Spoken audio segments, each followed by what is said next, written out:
नमस्कार दोस्तों, मैं अमित यादव पूर्वांचल ऑनलाइन एकेडमी में आप लोगों का हार्दिक स्वागत अभिनंदन करता हूं। दोस्तों, NTA UGC net paper one series में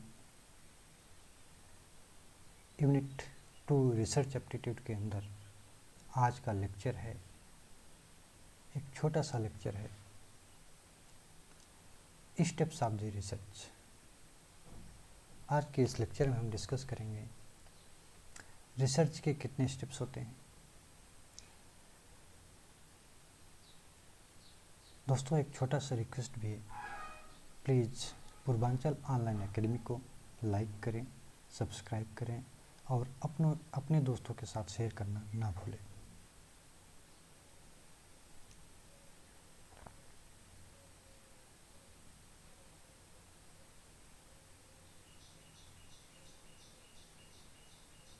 स्टेप्स ऑफ द रिसर्च।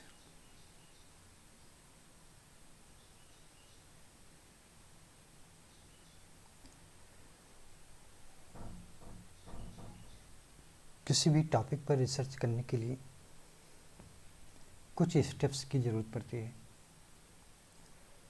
आज इस लेक्चर में कुछ रिसर्च के स्टेप्स हैं, वही डिस्कस करेंगे। कौन कौन से स्टेप्स हैं? According to the Clifford Woody एक साइंटिस्ट हैं। इन्होंने अपने रिसर्च के बेस पर कुछ स्टेप्स दी हुई है।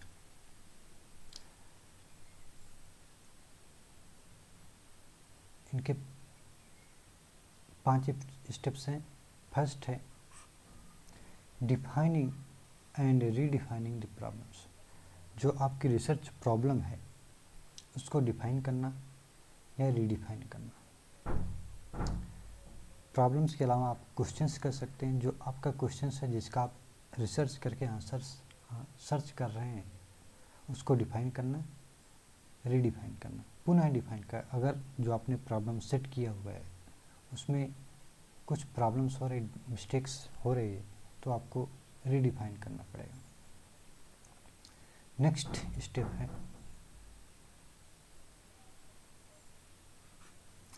फार्मूलेटिंग हाइपोथेसिस। इसके बाद आपको हाइपोथेसिस फार्मूलेट करना पड़ेगा। हाइपोथेसिस का मतलब है, थोड़ी देर के लिए आप समझ लो, अजम्पशंस। आपको कुछ अजम्पशंस लेनी पड़ेगी। हमको ये चीज़ करनी है, अजम्पशन से कुछ मानना पड़ेगा।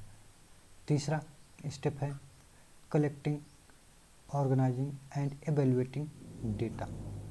इसके बाद थर्ड स्टेप में आपको करना पड़ेगा, आपके रिसर्च टॉपिक के अकॉर्डिंग रिसर्च से रिलेटेड डेटा कलेक्ट करना पड़ेगा। उस डेटा को जो आपने कलेक्ट किया है एक स्टैंडर्ड फॉर्म में अरेंज करना पड़ेगा, ऑर्गेनाइज करना पड़ेगा, फिर एवेल्युएट करना पड़ेगा, मेजर्स करने पड़ेंगे उस डेटा को। फिर इसके बाद नेक्स्ट स्टेप है reaching conclusions.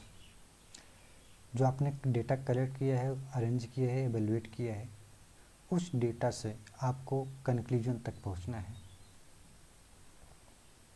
Next last step है testing the conclusions to determine whether they fit the formulated hypothesis. इसके बाद लास्ट स्टेप है, जो आपने कंक्लूजन पाया है रिसर्च करने के बाद, उसको टेस्ट करना है, वैलिडेट करना है, और इसके बाद टेस्ट करने के बाद आपको डिटरमाइन करना है, फाइंड करना है कि दे फिट द फार्मूलेटेड हाइपोथेसिस। जो प्रीवियस स्टेप में हाइपोथेसिस आपने फार्मूलेट किया था उससे वैलिडेट हो रही है नहीं। ये 5 स्टेप्स जो है क्लिफोर्ड वुडी ने दिया हुआ है। नेक्स्ट हम आगे बढ़ते हैं।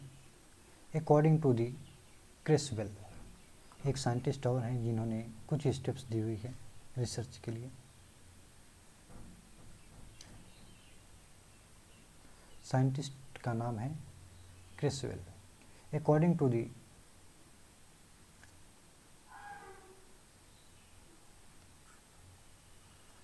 definition given by Creswell, Creswell के थ्रू 3 बेसिक स्टेप्स हैं। कौन कौन से? फर्स्ट स्टेप है फॉर्मुलेटिंग ए रिसर्च क्वेश्चन और a problem to which the researcher wants to find the answer. वही हमें क्या फॉर्मुलेट करना है? क्वेश्चंस या प्रॉब्लम्स रिसर्च से रिलेटेड, जिस प्रॉब्लम को आप सॉल्व करना चाहते हैं उसको फॉर्मुलेट करना है। रिसर्च में क्या होता है, हम एक प्रॉब्लम स्टेट करते हैं, फॉर्मुलेट करते हैं, और रिसर्चर्स का टारगेट क्या होता है? उस प्रॉब्लम को सॉल्व करके कुछ आंसर निकालना। यही फर्स्ट स्टेप में क्रेसवेल ने बताया है। नेक्स्ट स्टेप है collecting data to answer the questions. फिर इसके बाद उस प्रॉब्लम से रिलेटेड, उस रिसर्च से रिलेटेड हमें डेटा कलेक्ट करनी पड़ेगी। उस डेटा का यूज करके हमें अपने क्वेश्चंस का आंसर फाइंड आउट करना है, अपने प्रॉब्लम्स को सॉल्व करना है और सॉल्यूशन निकालना है जो डेटा हम कलेक्ट करेंगे। लास्ट स्टेप है इनका present an answer to the questions. इसके बाद जो आपने आंसर फाइंड किया है उसको प्रेजेंट करना। क्रेसवेल के अकॉर्डिंग 3 स्टेप्स हैं एंड क्लिफर्ड ओडी के अकॉर्डिंग 5 स्टेप्स हैं।